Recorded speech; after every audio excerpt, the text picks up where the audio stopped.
The Dallas Cowboys defeat the Detroit Lions in Week 7. Who are the biggest winners and losers from that game? All that and more. This episode of the Locked On Cowboys podcast. You are Locked On Cowboys, your daily Dallas Cowboys podcast. Part of the Locked On Podcast Network, your team every day. Locked On Cowboys. Locked On Cowboys. Welcome back to the Locked On Cowboys podcast, part of the Locked On Podcast Network, your team every day. We'd like to thank you for making us your first listen of the day. We are free and available on all platforms. Today's episode is brought to you by Prize Picks. Prize Picks is daily fantasy made easy. Pick 2 to 5 players, and if they score more or less than their Prize Pick projection, you win, and you can win up to 10 times your money on your first entry. First-time users can receive a 100% instant deposit match up to $100 with promo code Locked On. That is prizepicks.com, promo code Locked On. I am Marcus Mosher. You can follow me on Twitter at Marcus_Mosher. He is Landon McCool. Check him out on Twitter at McCoolBCB. Landon, how you doing today, sir?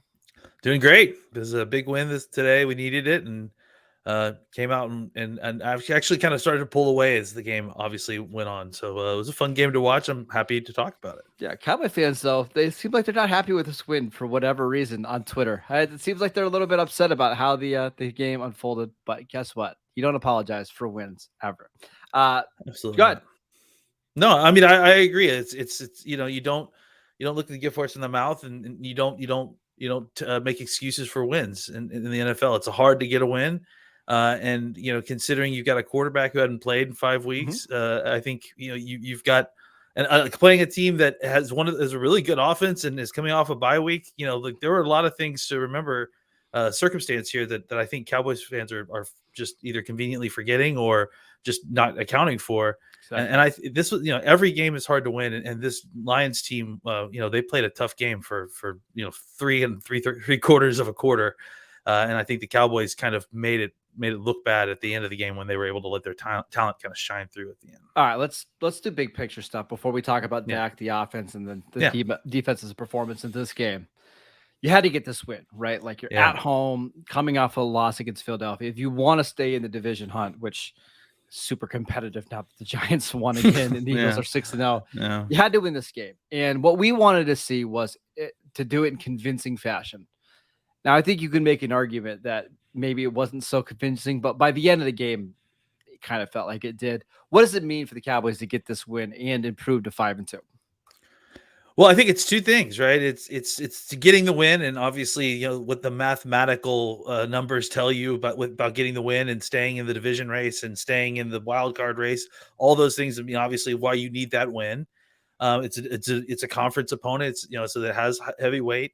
But I think the second thing is kind of the feeling of the team, especially if they lose this game, is and how the motivation and all the talk that would happen obviously all week, especially if Dak had come back and played poorly and they had lost, it would have been really detrimental to the kind of just the feeling around this team. Yes. And I think what they did is they came out and they were persistent.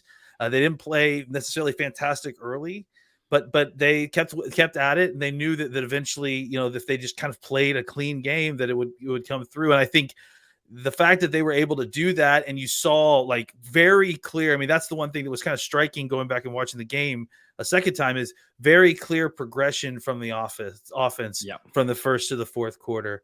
I think that those are all positive things that you can, get momentum going into the Chicago game. If you're able to win that game too, suddenly you've got 2 games back with Dak, an offense that's improving because of his return, and you got another week to kind of rest up and kind of fine tune things before you get into a little bit more of the meat of the schedule. That's going to be huge for playoff implications as well.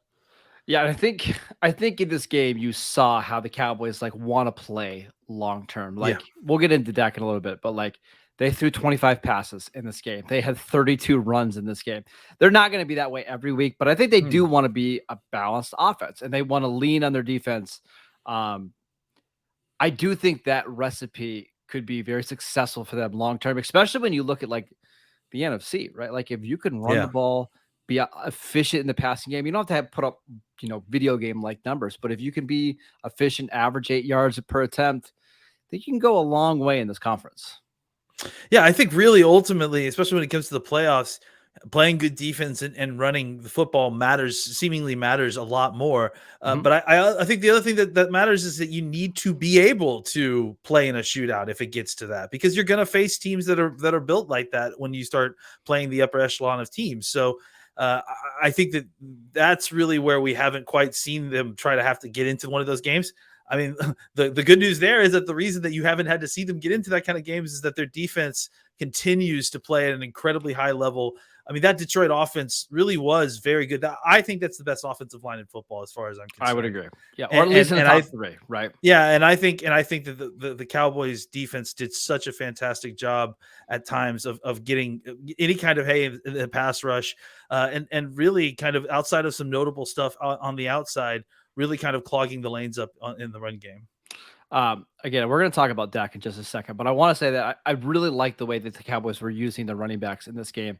Zeke finished this game with 15 carries for 57 yards and 2 touchdowns, punched in both the 1-yard touchdowns. Tony Pollard, 12 carries for 83 yards, also added in 26 receiving yards. Like, to me, that's the balance, right? Like, let Zeke still get 15, 16 carries. Let him do the kind of between the tackle dirty work, like we saw a couple 3rd and 1 conversions, the red zone stuff, and let Pollard be the guy that can hit you, give you explosive plays. He had one in this game. I think he had a 28-yard run, and then there was like a 22-yard run. He had a 19-yard reception when the Cowboys were backed up inside their own 1-yard line. So going forward, I think that's going to be key for the Cowboys. If they really do want to be like a legitimate contender in the NFC, they need to find ways to keep those guys around that number of touches.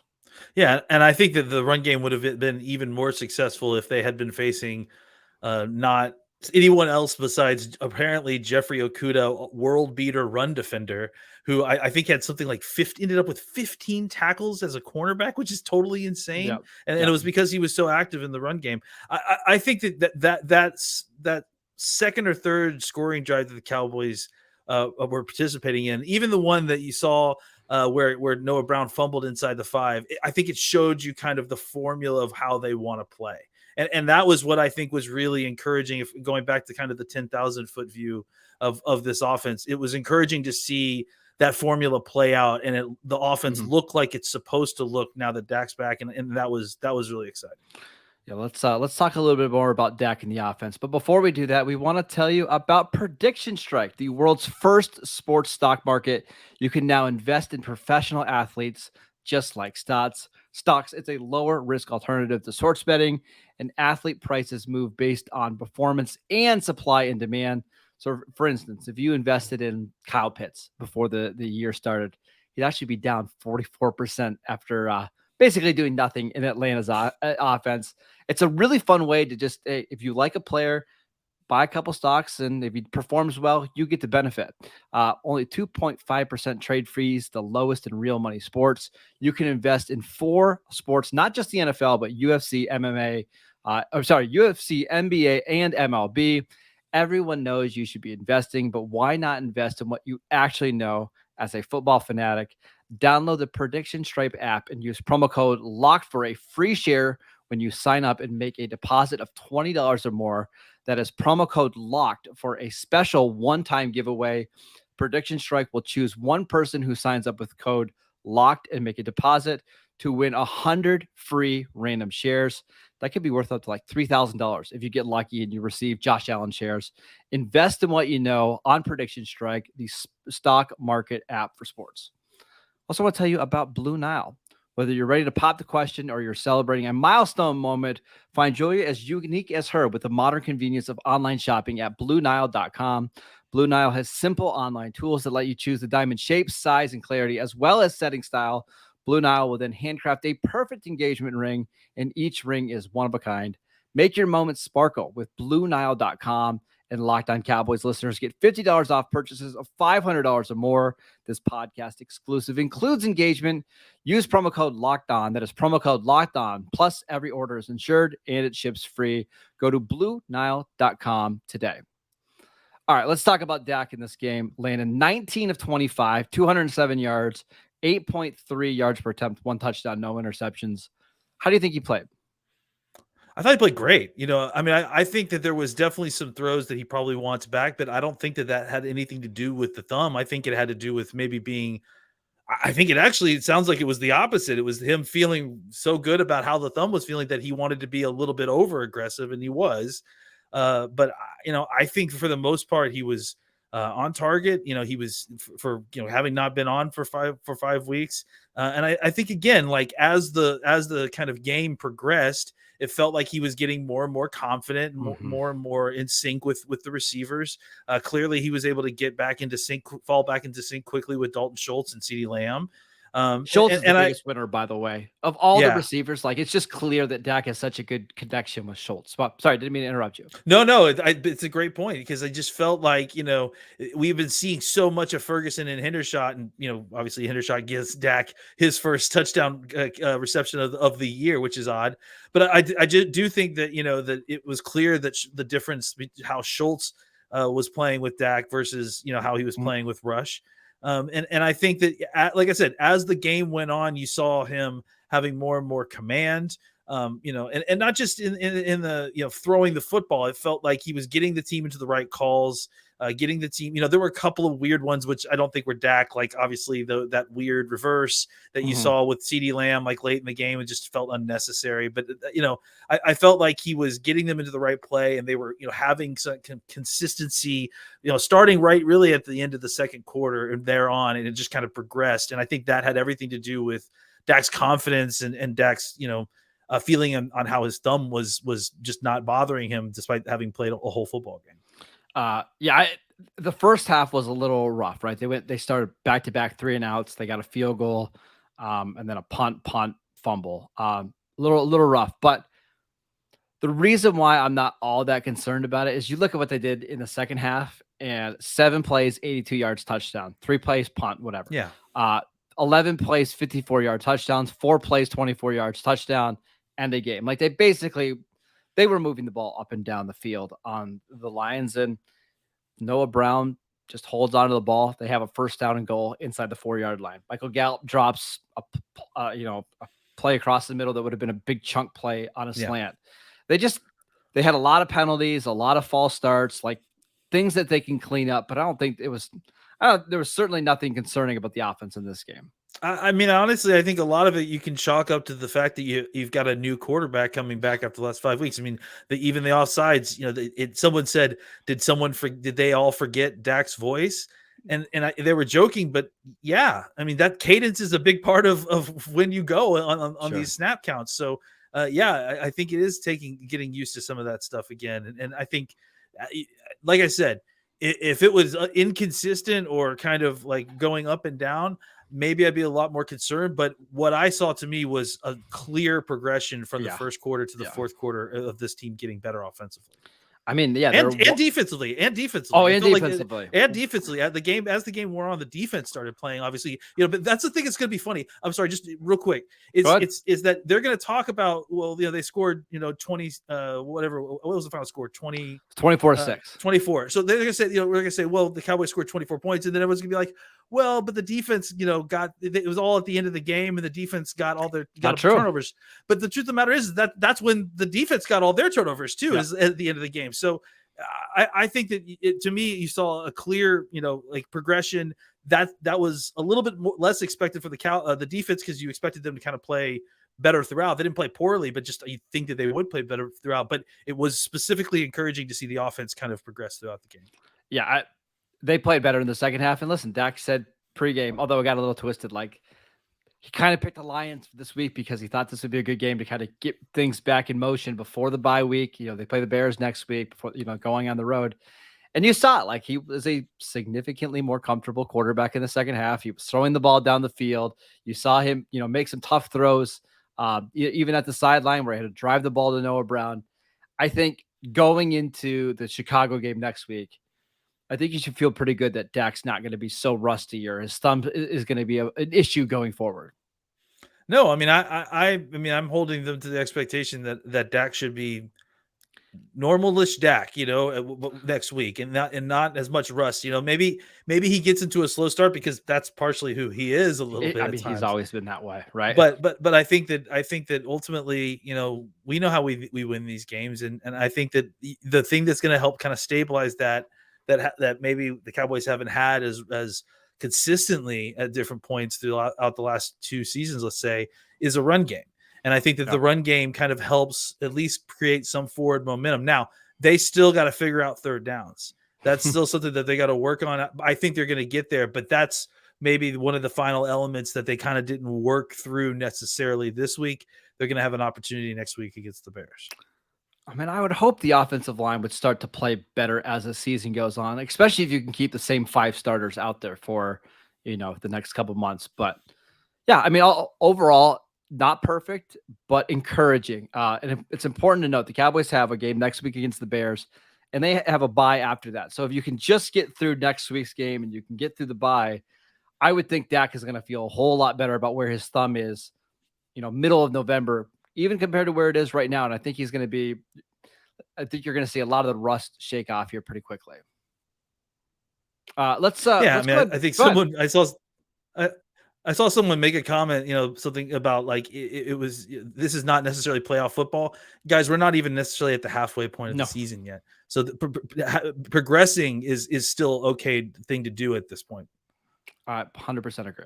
Let's take a quick break before we talk about the defense because, man, they were a lot of fun today. But before we do that, I want to tell you about Prize Picks. Pick 2 to 5 players, and they score more or less than the Prize Pick projection. You win, and you can win up to 10 times your money on any entry. No competing against other people. It's just you versus the projections available. Prize Picks offers projections on just about any sport that you watch. That includes, are you ready? NFL, NBA, MLB, NHL, PGA, college football, men's college basketball, women's college basketball, soccer, WNBA, esports, NASCAR, tennis, MMA, boxing, disc golf, Euro basketball, cricket, and more.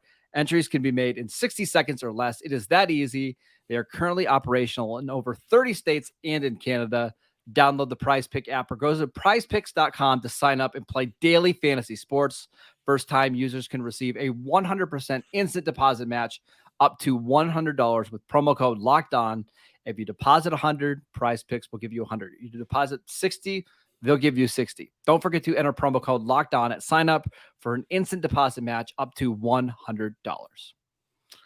All right, let's talk about the defense. But before we do that, I want to do a little bit of injury update. It was announced this afternoon that Jordan Lewis, he had an unbelievable interception in the game. He has a Liz Frank injury that's going to require surgery. My guess is that's probably a season-ending injury, and that's tough because he's been a really good slot corner for the Cowboys for a while. Yeah, I mean that really is unfortunate. I mean the last I had heard was that it was kind of a bruise and they didn't think it was serious. So you're actually breaking news to me here, and that's unfortunate because you really had been playing pretty good football. The good news for the Cowboys here is that obviously they really like Deron Bland, and he's given them every reason to. So they do have someone to kind of step in there and kind of play that role, and you hope that there's not a huge drop off, but. And they've got other corners in Kelvin Joseph, who was a second-round pick, who is starting to play more on special teams. You have Deshaun Wright, who, if you need to kick Anthony Brown inside, you can do that. So they have options here. It's just tough because Jordan Lewis made the best play of the season, and you might not see him again in a Cowboys uniform. I know that's a little bit dramatic, but he's a free agent after the season, so it's tough. It really is, and I hope that that's not necessarily the case, but we'll see. He's had a good year. Yes. Let's talk about the Cowboys defense because they gave up 6 points in this game. But if you told me you were a little bit disappointed in the way they played, I would get it because the Lions were able to move the ball up and down the field a little bit, especially earlier in the game. But I'm going to give you a stretch in this game, Landon, that was just really funny. This is starting at the 6-minute mark in the second quarter. Okay. 3 plays, 0-yard punt, 3 plays, 20 yards, end of half, 3 plays, 24 yards interception, 4 plays, 26 yards punt, 12 plays, 79 yards fumble. That's the fumble at the goal line.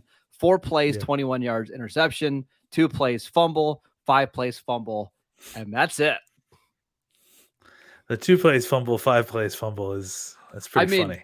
It seemed like after the Cowboys forced that fumble on the goal line, they just really turned up the heat. And we knew this for a while, but when the Cowboys get a lead on some offenses, they're going to be really, really hard to stop, because when that pass rush can just tee off on Jared Goff, and even if it gets really good offensive lines, I don't know if there's a team in the league that can block them. There's two things that I wanted to bring up that we had talked about before the game. And that was one, I think we both rightly predicted that we thought this was going to be a close game into the fourth quarter. And that it felt like the kind of gravity of the Cowboys talent would kind of carry them away at the end of the game. They maybe pull away and make it look a lot, more comfortable, wide victory than it was. And I think that played itself out. I kind of expected more points still, especially considering the Lions had such a high success offense and the Cowboys, have Dak returning. But again, same sort of thing played out. And then the other thing is that the Cowboys were going to struggle on defense, or not struggle, but they weren't going to be able to really kind of tee off the way that they want to until the Cowboys offense was able to get enough points to make the Lions one dimensional. What did we talk about? We didn't want the Lions to be able to remain two dimensional. And what happened is that the Lions, they gassed you a little bit in the run game. They were able to find some spots on the outside. They were able to get linebackers hooked. People lost contain. They weren't really running necessarily like up the middle of the field. It's like they were able to get kind of contain and they, they do a lot of misdirections, counter tray stuff. And it's a lot to keep track of. And they were taking advantage of just kind of angles as opposed to bullying people out of the lines. But as long as they were able to kind of keep things balanced, they were the Cowboys were having to be susceptible to play action. They were getting the ball out of Jared Goff's hand quickly, which really also negated some of the pass rush. And it wasn't until the Cowboys offense put the I almost said Rams, the Lions offense in the situation where they had to produce points, that the Cowboys defense really got to convert to what they want to do. And, the results speak for themselves. I mean, you just read the list, 5 turnovers and a series of just debacles at the end of the game, which led to a whole bunch more Cowboys points. And the funny thing about the defensive performance today, it wasn't just one guy that had a great game. Like, they got great performance from just about everybody, right? Like Micah Parsons had the sack at the end of the game, but he was pretty quiet in the first 3.5 quarters. Sam Williams got 2 sacks and 2 forced fumbles late in the game. DeMarcus Lawrence had a couple really nice run plays. Leighton Vander Esch made tackles all over the field. Donovan Wilson had a sack. Jordan Lewis had an interception. Trevon Diggs had an interception. Like, it was a complete team effort from Dallas. And that's how this defense is going to be able to dominate. It's not just Micah Parsons. It's everybody else making plays.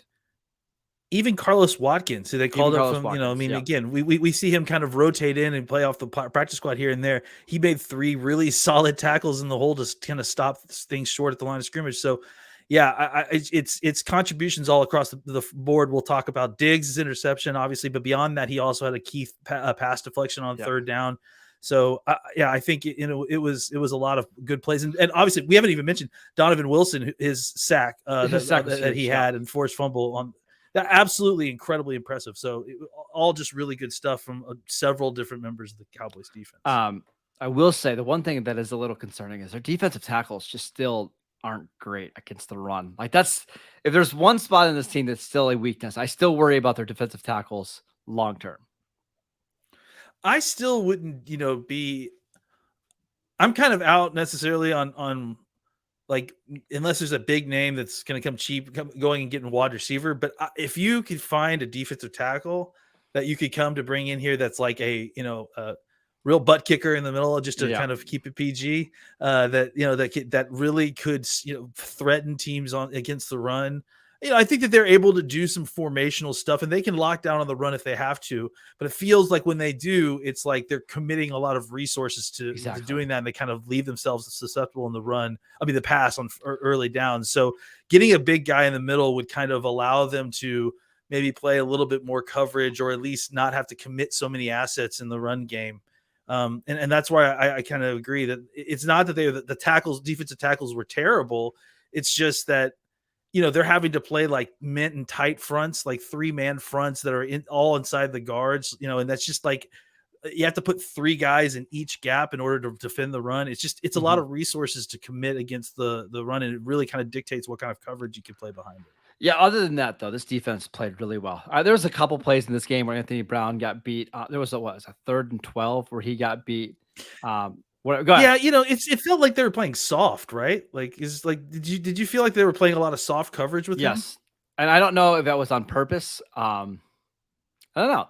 They did. They were definitely playing off and daring him to throw the ball short over and over again. And listen, it worked, right? The Cowboys kind of knew that this Lions team is going to have a hard time sustaining long drives, and eventually they'd be able to create a turnover or draw a holding call or whatever, and it worked. But yeah, it was just something interesting in this game. Any other players of defense that we should shout out? I thought Anthony Barr had kind of an up and down game. He was the guy that kind of lost outside contain on that big run outside the like a 20-yard gain when the Cowboys kind of had it blocked up on 3rd down outside of that.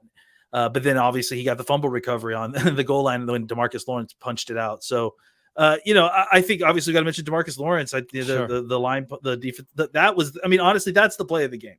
Is the forced fumble on the goal line. Not just because of, I don't know, EPA or whatever. I didn't necessarily see that, but if you just going on feel and momentum, if you believe in any of that, that was definitely the moment where it felt like things really turned around for the offense, our offense, and for our defense as well. I should also mention just special teams. Brett Maher continues to be just really reliable. He's missed a couple long kicks, but those have been 55 plus ones he's missed. He was great in this game. Turpin continues to make, it seems like a big play every game. Now, the Cowboys didn't ultimately end up scoring on his long return, which is a shame, but man, he's a weapon. He's going to score on a punt return pretty soon. He's so close to making it happen. Yeah, absolutely. I will say the one downside to the special teams is on that same return that you mentioned, and we talked about it, right? We're gonna have the same inability. The offense definitely let them down by kind of not being able to produce enough to get a field goal attempt or touchdown. But then the special teams kind of doubled down on the disappointment by their inability to pin the Lions inside the 5 with such a short punting area. The anger didn't get enough hang time, in my opinion, for anyone to find. I said the same thing on Twitter, and everybody was like, "Well, he hit right at the 2-yard line, or whatever. So Goodwin just needs to grab it." In that situation, it's just you're better off just to have it inside the 10 rather than to be so accurate, right? Like give your guys chances to go down the ball rather than, I don't know. He just didn't have enough hang time on it. It's really as simple as it gets. That was my opinion too, is that was just like not giving your gunners enough chance. Ultimately what you want is your gunners receiving the punt, essentially. Yeah. Exactly. So like it just didn't give Goodwin enough of an opportunity to find the ball when it came down. All right. Dallas Cowboys 5-2 after 7 weeks. Lane and I remember us talking preseason. We thought if the Cowboys could get to 5-3 before the bye week, we thought they would be off to a good start. They got a really good chance to go 6-2 going into the bye week, and still be in the hunt for the division, kind of coming out of the bye. So far, so good. I guess that's the best way we can put it, right?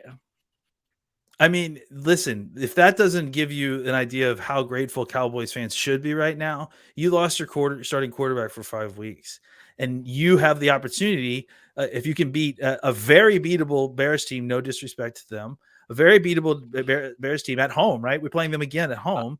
Is it at home? I don't even remember. I can't remember, but either way, I think you have a very real opportunity at home to beat your hopeful record going into the bye while having missed your quarterback for the vast majority of the games this season. This is where we wanted to be. We wanted to have a young team that was getting better as the season's going on. That's what I see right now. If this offense can get together, maybe you get Tyron Smith back a little bit later in the season. You can kick Tyler in a little bit, and you get even more oomph inside the middle of the offensive line. You may be cooking with gas at some point by the time we reach November. By the way, you have a home game against the Bears, who are playing at New England on Monday Night Football. Short week for a pretty young team. That's a huge advantage. You've got to figure out a way to win that game. I know we're looking too far ahead, but if you can get to 6-2 before the bye, well done, Cooper Rush, to kind of put you in position. And good job by the Cowboys of stabilizing things after, it could have really went downhill fast after you lose in week 1. Dak Prescott got hurt. And now we're going to be going into November talking about the Cowboys still in contention for the number 1 seed. Mike McCarthy did nothing wrong, guys. You're absolutely correct. That is it for today's show. Thank you for making Locked On Cowboys your first listen. For your next listen, check out the Locked On Sports Today podcast, the biggest stories of the day, plus instant reaction, big game recaps, and a take of the day, available on the Odyssey app, YouTube, or wherever you get your podcasts. Go check it out. Peter from Locked On Packers is over there. So if you want to listen to some Packer tears and watch that, it's always fantastic. Go download the Locked On Cowboys podcast wherever you get your podcasts. Go check us out on YouTube. Landon, I got a feeling we're going to have a pretty fun week this week. What do you think? I'm looking forward to it, that's for sure. All right. We'll see you guys next time. Enjoy your Victory Monday.